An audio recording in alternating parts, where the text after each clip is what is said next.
Oke, materi kita sekarang adalah sistem informasi akuntansi ya.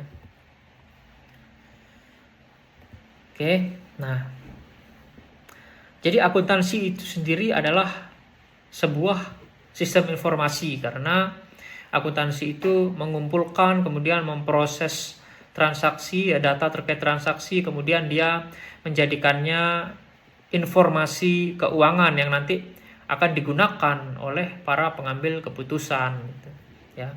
Nah, sistem informasi akuntansi itu ya, kita juga bisa sebut dia sebagai sebuah siklus akuntansi. Ya. Ini bisa dilihat di gambar ini. Ini adalah sebuah siklus akuntansi. Jadi dimulainya siklus akuntansi itu sejak melakukan analisis transaksi bisnis. Ya. Nah, kita akan bahas ini nanti di 2 materi sampai dengan mempersiapkan laporan keuangan nanti ya di materi berikutnya. Oke, sekarang kita akan perlahan-lahan mencermati siklus akuntansi ini. Ini harus dipahami gitu untuk memahami bagaimana sih cara kerja akuntansi gitu ya. Oke. Oke, pertama kita akan masuk dulu ke transaksi akuntansi. Jadi kejadian-kejadian atau peristiwa-peristiwa ekonomi ya, yang harus dicatat dan dilaporkan di dalam laporan keuangan itu kita menyebutnya sebagai transaksi akuntansi gitu ya. Nah, transaksi akuntansi ini terjadi ketika aset, kemudian liabilitas atau ekuitas pemegang saham itu berubah ya. Berubah karena ada satu kejadian atau peristiwa ekonomi. Oke. Nah, coba kita cermati gambar ini. Ya, di sini ada peristiwa misalnya membeli komputer. Ya.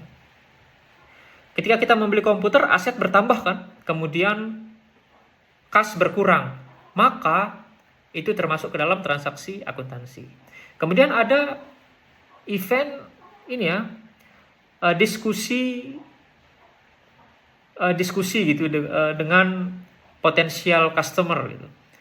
Nah, itu nggak ada yang berubah gitu ya. Aset, liabilitas ataupun ekuitas pemegang saham itu nggak ada yang berubah, maka dia bukan merupakan transaksi akuntansi. Kemudian ada event atau peristiwa membayar sewa. Nah, ketika kita membayar sewa ya, kas kan berubah. Nah, maka ini termasuk ke dalam transaksi akuntansi. Nah, semua yang termasuk ke dalam transaksi akuntansi harus kita catat di dalam jurnal nanti ya. Oke, tapi kita pertama harus bisa memahami dulu mana yang termasuk transaksi dan bukan gitu. Oke. Nah, ini ya. Ini ditampilkan lagi di sini persamaan dasar akuntansi supaya betul-betul harus diingat ya. Aset sama dengan liabilitas ditambah ekuitas gitu. Jadi analisis transaksi itu proses kita mengidentifikasi peristiwa ekonomi yang spesifik gitu. Kemudian apa dampaknya terhadap persamaan dasar akuntansi ini gitu. Ya. Nah, persamaan dasar akuntansi ini harus balance ya. Asetnya harus sama dengan liabilitas dan ekuitas. Jadi ketika sesuatu berubah, dia harus mengubah juga sisi yang lain gitu. Nah, itulah kenapa nanti saat kita membuat jurnal itu harus kita melakukan entry ke kedua sisi gitu ya. Atau kita menyebutnya dengan dual entry atau double entry. Oke. Misalnya ini ya, kalau misalnya ada aset yang bertambah, itu berarti ada penurunan aset yang lain gitu. Ya. Atau ada peningkatan utang gitu ya. Misalnya di sisi sebelah aset ketika misalnya kas kita bertambah, itu kemungkinannya adalah aset yang lain berkurang. Misalnya persediaan berkurang karena terjual atau aset tetap berkurang karena terjual. Atau ya, ketika kas ini bertambah, bisa jadi itu utang juga bertambah gitu. Ya. Di sisi liabilitas dia bertambah gitu.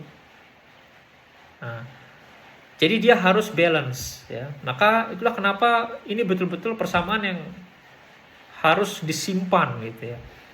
Untuk kita memahami nanti proses membuat jurnal. Oke. Nah, dua atau lebih item ya. Jadi tidak hanya dua, bisa jadi lebih dari dua, itu bisa dipengaruhi ya atau terdampak gitu ketika suatu aset itu meningkat gitu. Misalnya nih contohnya ya, perusahaan membeli komputer $10.000 gitu dengan dia membayar 6.000 cash, kemudian dia utang 4.000 gitu ya. Nah, equipment meningkat 10.000, kemudian cashnya kan berkurang 6.000, kemudian liability atau utang itu bertambah 4.000 ya kan. Nah, jadi kalau kita lihat di persamaan ini, aset bertambah 10.000, juga berkurang 6.000 ya. Tadi 10.000 ini berupa komputer, 6.000-nya berkurang cashnya, totalnya 4.000 ya. Nah, kemudian utangnya kan bertambah 4.000. Oke, sehingga aset sama dengan liabilitas tambah ekuitas ya. Ini harus begini terus. Semua transaksi harus dua atau lebih akun yang terpengaruhi ketika ada satu peristiwa ekonomi. Oke. Kemudian berikutnya, persamaan ini kalau kita jabarkan secara lebih rinci ya, itu seperti di ilustrasi ini ya. Aset sama dengan liabilitas tambah ekuitas. Ekuitas itu nanti ada common stock, ada laba ditahan. Laba ditahan ini dipengaruhi oleh pendapatan dikurangi beban dikurangi dividen. Oke, nah nanti sambil jalan ini akan bisa dipahami perlahan ya. Oke, nah sekarang event 1 ya, investasi oleh pemegang saham itu ya, cash gitu. Jadi tanggal 1 Oktober ya, pemegang saham itu menaruh atau memberikan uang cash sebesar $10.000 ya. Maka cash meningkat, oke. Ya. Ekuitas pemegang saham juga meningkat karena pemegang saham ini punya hak di perusahaan itu sebesar $10.000, oke ya. Jadi di sisi aset cash meningkat $10.000, di sisi ekuitas ya itu juga common stocknya meningkat $10.000. Oke. Kemudian event kedua ya. Di tanggal 1 Oktober ya, Sierra ini perusahaan contoh kita ini ya. Perusahaan Sierra ini meminjam $5.000 dari bank ya. Dengan jangka waktu 3 bulan ini ya, 12%. Maka cashnya kan bertambah ya. Tadi kan dia ini nyambung dari yang tadi ya, event 1 tadi ini kan punya cash 10.000, kemudian ekuitasnya 10.000. Nah, di event yang kedua ini dia minjem uang kan cashnya bertambah 5.000. Oke. Kemudian utangnya juga bertambah 5.000. Ya, di sisi sebelah sini ya bisa dilihat ya. Maka aset totalnya adalah 15.000 ya. Sama dengan liabilitas ditambah ekuitas yang totalnya juga 15.000. Oke ya, saya rasa cukup jelas. Oke. Kemudian event yang berikutnya, tanggal 2 Oktober, Sierra ini membeli equipment ya dengan membayar $5.000 secara cash. Oke. Berarti apa? Berarti equipment bertambah ketika dia membeli ini, dia mengurangi cash sebesar 5.000 sekaligus memiliki equipment sebanyak $5.000 kan nilainya kan, karena kita pakai historical cost ya. Oke, jadi seperti yang lihat di sini, lihat yang warna merah ya. Cashnya berkurang 5.000, equipmentnya bertambah 5.000. Oke, sehingga total aset 15.000 sama dengan total liabilitas ditambah ekuitas $15.000. Oke. Event keempat, tanggal 2 Oktober ya, Sierra ini menerima cash sebesar $1.200 ya dari kliennya. Nah, ini diterima lebih dulu ya. Oke, diterima lebih dulu. Jasanya kan belum diberikan ya. Karena jasanya ini belum diberikan, maka itu termasuk utang dong bagi si perusahaan Sierra ini ya. Maka asetnya bertambah 1.200, liabilitasnya juga bertambah 1.200 ya. Ini pendapatan diterima di muka ya. Kan uangnya sudah diterima tapi masih berhutang jasa lah istilahnya gitu ya. Oke. Nah, sehingga total aset sama dengan total liabilitas tambah ekuitas. Oke, sekarang kita lanjut event kelima ya. Tanggal 3 Oktober, Sierra ini menerima 10.000 cash. Menerima cash 10.000 dari Copa Company atas jasa yang dia berikan.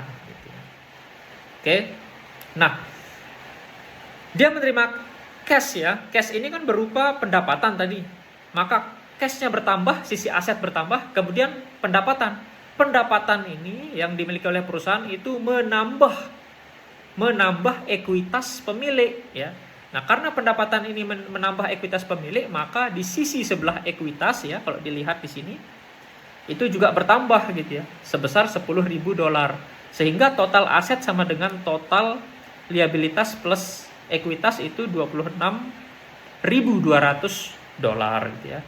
Nah, ini nanti silahkan balik lagi ke slide sebelum ini ya. Jadi tadi laba kan isinya adalah pendapatan dikurangi beban dikurangi dividen ya. Nah, dalam hal ini pendapatannya bertambah gitu. Ya. $10.000. Oke, lanjut. Event ke-6 di tanggal 3 Oktober Sierra ini membayar sewa kantornya gitu ya untuk bulan Oktober. Oke. Nah, dia kehilangan cash tadi sebesar $900 ya. Nah, dan itu mengurangi, karena ini adalah beban ya, dia membayar sewa, ini adalah beban, itu mengurangi ekuitas pemegang saham. Kalau tadi pendapatan kan menambah ekuitas pemegang saham ya. Kalau beban itu mengurangi ekuitas pemegang saham. Maka di sisi aset dia berkurang, cashnya berkurang, di sisi ekuitas pemegang saham juga dia berkurang sebesar $900. Oke ya. Ini tetap sama, aset $25.300, liabilitas plus ekuitas juga tetap $25.300. Oke, event 6. Event 7. Ya. Tanggal 4 Oktober, Sierra itu membayar $600 untuk insurance policy $600 ya. Selama untuk 1 tahun gitu. Yang nanti expire-nya itu di tahun berikutnya tanggal 30 September ya. Nah, maka ini kan menjadi prepaid insurance ya, atau dibayar di muka sebesar $600 ya. Lalu kas-nya berkurang sebesar $600. Oke. Betul ya? Nah, jadi di sisi aset ini cash-nya berkurang, kemudian aset yang lain bertambah sebesar $600. Oke, kemudian event 8. Tanggal 5 Sierra ini membeli bahan habis pakai ya, bahan habis pakai. Tetapi dia utang gitu ya. Jadi asetnya bertambah sebesar $2.500, utangnya juga bertambah $2.500. Oke. Prinsipnya sama, semua transaksi ini begitu, selalu ada 2 atau lebih akun yang dipengaruhi. Oke ya. Oke. Ini kalau kita memahami cara kerja transaksi ini, nanti saat membuat jurnal lebih mudah. Oke. Sekarang event 9 ya. Tanggal 9 ya. Dia itu si Sierra ini merekrut 4 karyawan baru yang akan bekerja nanti di tanggal 15 Oktober gitu dan seterusnya ya. Dia akan menerima upah sekian gitu ya. Tetapi ya, di tanggal 9 Oktober ini perusahaan tidak perlu mencatat apa-apa, karena dengan dia merekrut karyawan ini dia kan belum membayar gajian tuh. Tidak mempengaruhi akun aset ataupun liabilitas ataupun ekuitas pemegang saham gitu. Jadi ini nggak perlu dicatat gitu. Oke ya, kecuali nanti pas gajian gitu.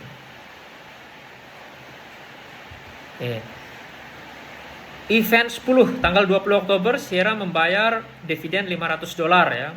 Jadi cashnya berkurang ya.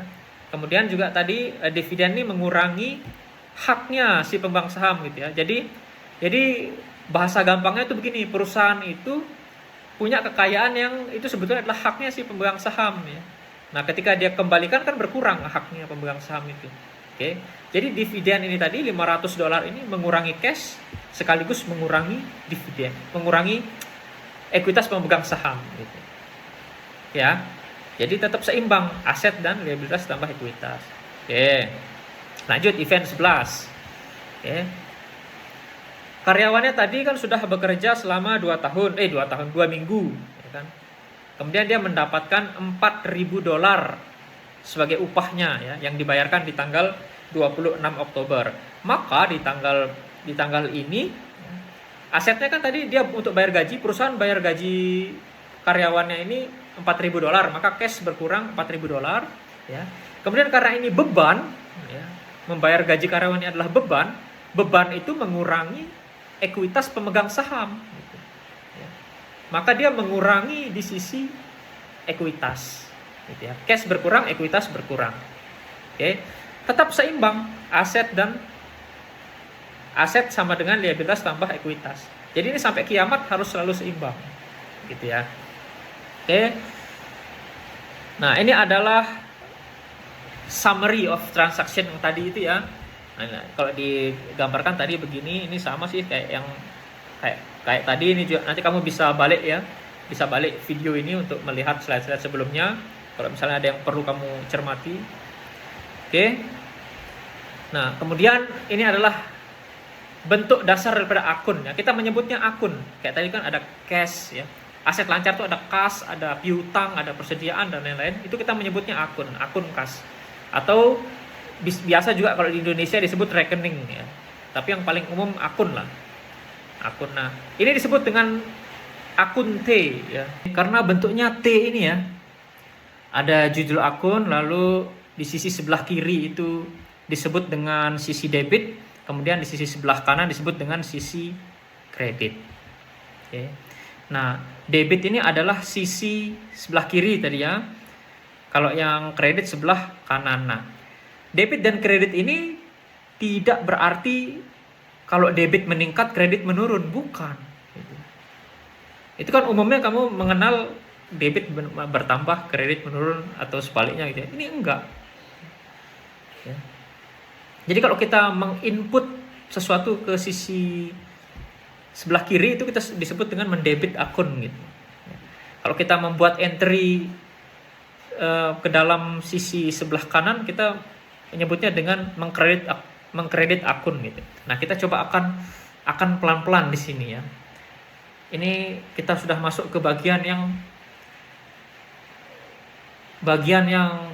paling dasar dan harus memahami ini untuk memahami akuntansi. Oke. Ini summary-nya akun perusahaan Sierra tadi itu untuk akun kas. Ya, di sisi debit ya. Jadi kalau kita lihat yang di sisi debit itu kan ada uang masuk dan uang keluar ya. Totalnya nanti di akhir adalah $15.200. Oke. Nah, kalau kita pakai bentuk akun, bentuk T akun tadi itu, sisi sebelah kiri ini debit, sisi sebelah kanan itu kredit ya. Nah, semua uang masuk itu masuk ke sisi debit. Semua uang keluar masuk di sisi kredit ya. Sehingga sisi debit kalau dikurangi sisi kredit nanti hasilnya adalah 15.200. Oke, nah, kas ini saldo normalnya ada di debit. Oke. Kita sambung dulu, kita lanjut dulu. Oke.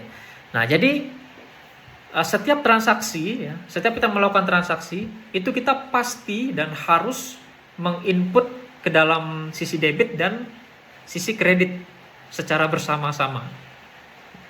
Dan jumlahnya harus sama. Supaya tadi imbang ya antara aset dan liabilitas tambah ekuitas. Oke, nah ini yang disebut dengan sistem double entry atau dual entry. Oke. Nah, memang aturan-aturan untuk peristiwa-peristiwa tertentu itu di beberapa negara yaitu ada yang berbeda ya.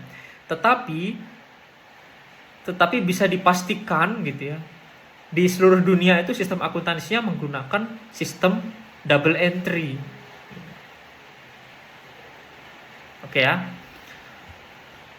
Jadi kira-kira di perusahaan di Amerika juga sama sistemnya dengan kita di Indonesia gitu. Menggunakan sistem double entry ini artinya ketika kita menginput ke debit juga menginput ke kredit. Oke. Ini adalah prosedurnya ya. Ini prosedur untuk aset dan liabilitas. Oke. Nah, kita bisa lihat aja di gambar ini ya. Kalau aset ya, itu saldo normalnya ada di sisi debit. Nah, karena saldo normalnya ada atau normal balance ya, saldo normal itu normal balance. Saldo normalnya ada di sisi debit, maka kalau aset itu meningkat dia di input di sebelah debit.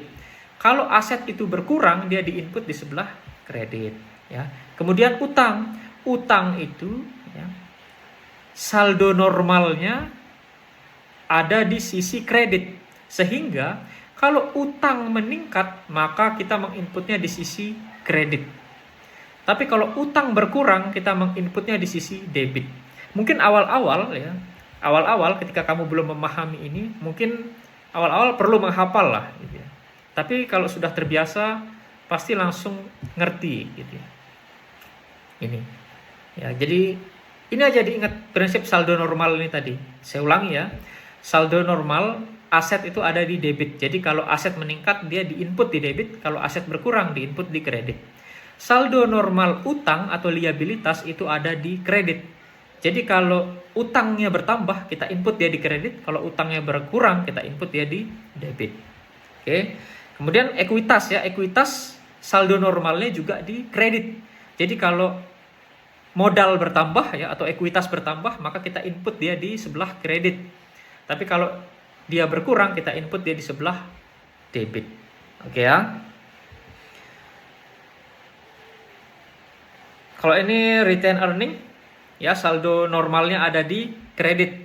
Ya, kalau dia bertambah, kita input dia di kredit. Kalau dia berkurang, kita input dia di debit. Oke ya, jelas ya. Dividen saldo normalnya di kredit. Kalau dividennya bertambah, ya, artinya kalau kita mengeluarkan dividen, maka kita input di sebelah debit.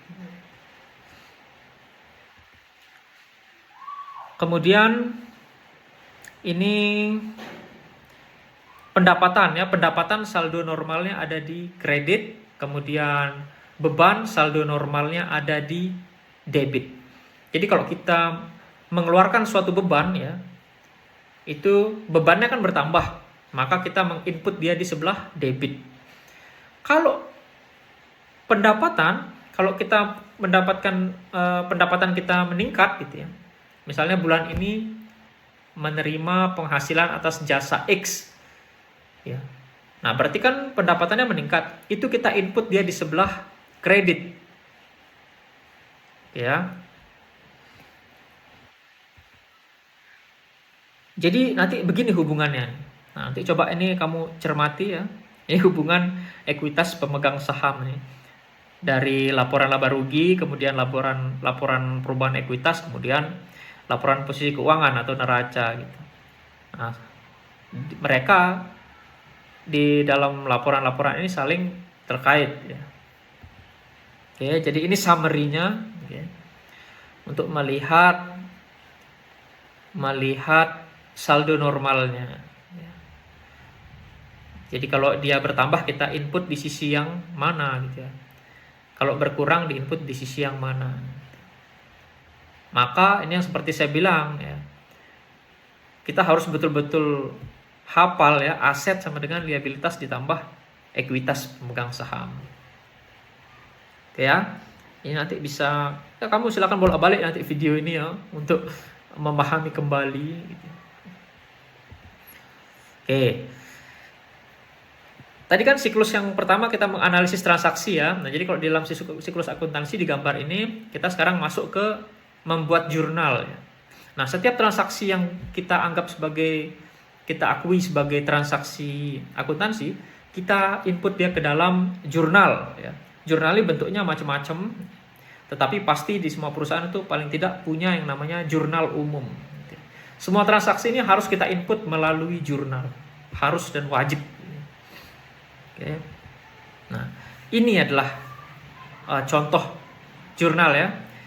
Jadi kalau transaksi tadi ya, tanggal 1 Oktober Sierra itu menerbitkan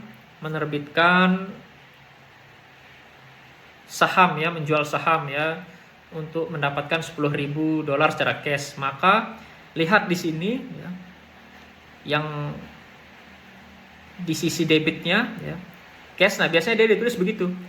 Cash ini karena tadi cashnya bertambah ya, 10.000 bertambah, maka kita input dia ke sisi debit. Kemudian common stocknya juga bertambah, maka kita input dia ke sisi kredit gitu. Nah, biasanya untuk sisi kredit itu ditulis agak menjorok memang biasanya ya. Nah, jadi ini kita cermati ya, cash, kita mendebit cash sebesar 10.000, kemudian mengkredit common stock sebesar 10.000. Kemudian tanggal 1 Oktober yang transaksi berikutnya, Sierra meminjam $5.000 ya, maka cashnya 5.000 ya, kemudian notes payable-nya 5.000 juga bertambah gitu.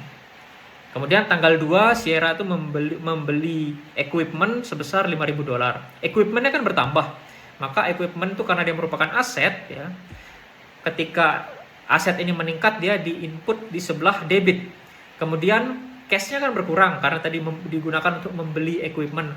Nah, karena cash ini adalah aset, dan aset itu kalau berkurang kita input dia ke sisi kredit, maka terjadilah saat kita menjurnal itu, kita mendebit equipment sebesar 5.000 dan mengkredit cash sebesar 5.000 juga. Ya. Setiap jurnal ini ya, sisi debit dan sisi kredit harus seimbang. Ya, minimal 2 jurnal. Nanti ada dalam beberapa kasus bisa 3 jurnal ya. Kalau misalnya ada barang yang dia bayar, misalnya sebagiannya cash, sebagiannya utang gitu, nanti bisa 3 jurnalnya. Ya, ini namanya jurnal. Nah, jurnal ini kemudian dimasukkan ke dalam buku besar ya, diposting ke dalam buku besar. Oke. Jadi diposting ke dalam buku besar. Jadi dikumpulkan lah istilahnya, setiap akun itu nanti dimasukkan ke dalam buku besar ya. Nah, ini sebetulnya kalau saya cermati ya, siklus ini sebetulnya sangat masuk akal ketika kita menggunakan atau mengerjakan akuntansi dengan sistem yang manual ya. Jadi siklusnya memang panjang. Tetapi sebetulnya kalau di sistem yang terkomputerisasi ya, sebetulnya misalnya dari jurnal tadi itu kalau di Excel ya, kalau di sum if itu sudah ketemu langsung ke trial balance gitu. Oke, jadi sebetulnya ini adalah proses pengklasifikasian gitu ya. Nah, ini ya, nanti di general ledger atau di buku besar itu nanti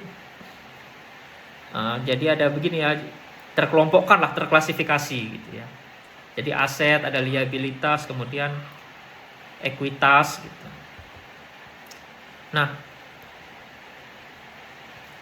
chart of akun ini pasti ada ya. Jadi sebelum kita membuat jurnal tadi ya, haruslah sudah ada sistem di dalam perusahaan itu yang di sana ada chart of akun atau apa ya, daftar akun gitu ya.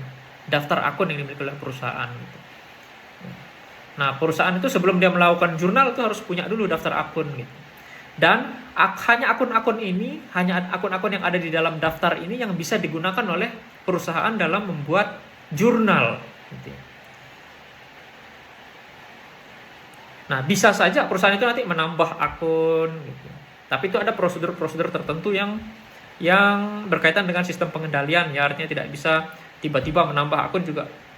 Nanti bisa menyalahi prosedur, nanti itu mungkin dibahas di bagian sistem pengendalian ya.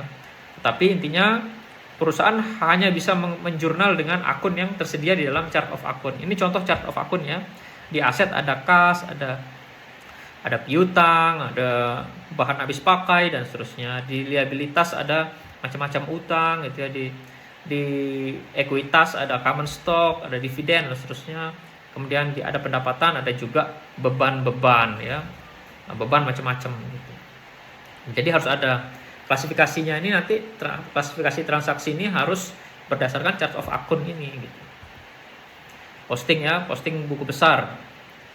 Ini posting dari jurnal itu tadi, jumlahnya kita masukkan ke buku besar, itu kita sebut dengan posting.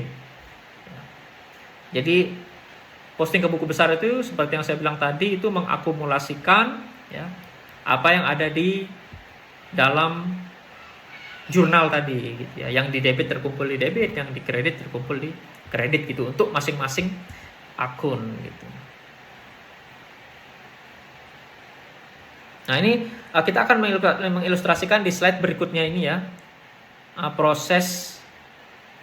prosesnya di perusahaan Sierra ini. Nah, ini ya. Ini tadi yang event 1 itu ya. Nah, ini coba dibaca nanti secara cermat ya. Ini sudah saya jelaskan, nggak perlu saya ulang lagi lah ya. Tadi sampai dengan, ini kan dari transaksi yang awal tadi ya. Kemudian ada kejadian tanggal 1 gitu ya. Investasinya 10.000 oleh pemegang saham gitu. Kemudian kita lakukan analisis, kemudian dianalisis di persamaan ya. Kemudian analisis debit kredit gini. Kemudian kita entry ke dalam jurnal gitu ya. Mendebit kas sebesar 10.000, mengkredit common stock sebesar 10.000. Nah, kemudian diposting ke buku besar. Nah, posting itu ke T akun tadi ya. Di cash dia karena saldo normalnya adalah debit, maka dia bertambah ditaruh di debit gitu. Kemudian common stock saldo normalnya di kredit ya. Ketika dia bertambah di kredit, maka langsung aja ditaruh di kredit gitu. Nah, nanti totalnya ini tinggal dijumlahkan gitu. Jadi cash nanti totalnya ada berapa gitu ya. Common stock totalnya berapa gitu. Kemudian ini event 2 sama, nanti ini silahkan dibaca, sama prinsipnya. Kemudian ini cash ya. Cashnya kan tadi ada 10.000 ya, dari event 1 kan ada cashnya 10.000 di debit. Kemudian sekarang bertambah 5.000. Begitu seterusnya. Oke. Nah, ini event 3 silahkan dicermati, sama penjelasannya ya. Ini hanya bisa dipahami dengan cara membaca dia ya. Kalau kurang paham dibaca lagi berulang-ulang gitu ya. Oke. Nah, ini kalau ini cashnya di kredit, maka dia diposting di sebelah kredit ya, di T akun ini. Ya, kalau T akun yang sebelah kiri debit, sebelah kanan kredit ya. Oke. Terus ini event 4, ini event 5, kemudian ini event 6, ini event 7, ini event 8, ya, ini event 9. Event 9 tidak mencatat ya. Event 10, event 11. Oke. Jadi kalau dikumpulkan ya, jurnal umum untuk perusahaan Sierra ya, itu ini dia. Dari tanggal 1 sampai dengan tanggal 26 ya. Ada sekian jurnal ini ya. Ini disebut dengan jurnal umum. Oke, jadi kalau ada 100 transaksi ada 100 begini gitu. Kalau ada 1000 transaksi ada 1000 begini, 1000 jurnal gini. Oke. Nah, kemudian ini buku besar yang di dalam jurnal tadi itu ya diakumulasikan ke dalam buku besar, bentuknya kayak begini. Oke ya. Jadi cash, ini T akun ya, cash yang di sebelah kiri itu debit, sebelah kanan itu kredit. Nanti balance-nya atau saldonya adalah 15.200 ya. Bahan habis pakai 2.500 begitu. Itu yang di debit ya, aset di debit. Misalnya nih, mana dia? Common stock misalnya. Nah, common stock tadi di sebelah kredit kan, maka dia saldo normalnya sebelah kredit, maka saldonya ditulis di sebelah kredit 10.000 gitu. Itu ya, ini untuk semuanya ya. Oke. Nah, saya rasa ini kamu sudah cukup tercerahkan sampai dengan di sini gitu. Kalau kurang tercerahkan ya balik lagi ke yang slide pertama tadi ya. Oke. Nah, setelah diposting tadi ke buku besar yang bentuknya T akun ini tadi ya, tapi bentuknya sebetulnya kalau sudah Excel mungkin sudah nggak T akun gitu ya, sudah terkomputerisasi, sudah beda ya. Nah, itu menyiapkan dalam siklus berikutnya ya. Kita anggap aja ini proses manual gitu ya. Setelah dilakukan jurnal, kemudian diposting ke dalam buku besar yang bentuknya T akun. Jadi buku besar itu bukan buku yang besar, bukan ya. Tapi ya tadi itu ya, dalam bentuk T akun tadi itu. Kemudian kita menyiapkan yang namanya trial balance. Kalau di Indonesia mungkin diterjemahkan menjadi neraca saldo ya, trial balance. Nah, trial balance ini summary kayak begini. Nah, summary. Ya. Ini trial balance. Jadi harus paham istilah trial balance itu ini. Ya. Jadi 31 Oktober 2017 ya, kasnya Sierra Corporation ini $15.200 gitu. Ya, bahan habis pakainya $2.500 gitu. Penghasilan jasanya $10.000. Ya. Nah, ditaruhnya nih di saldo normal ya. Sehingga kalau dijumlahkan, debit dijumlahkan, kredit dijumlahkan, jumlahnya sama ya. Balance. Dia harus balance. Oke. Kalau ini debitnya $28.700, kreditnya juga $28.700. Oke ya, jelas ya. Ini disebut dengan trial balance. Nah, saya rasa ini memang bagian yang tersulit yang harus kamu taklukkan adalah di bagian penjelasan ini gitu.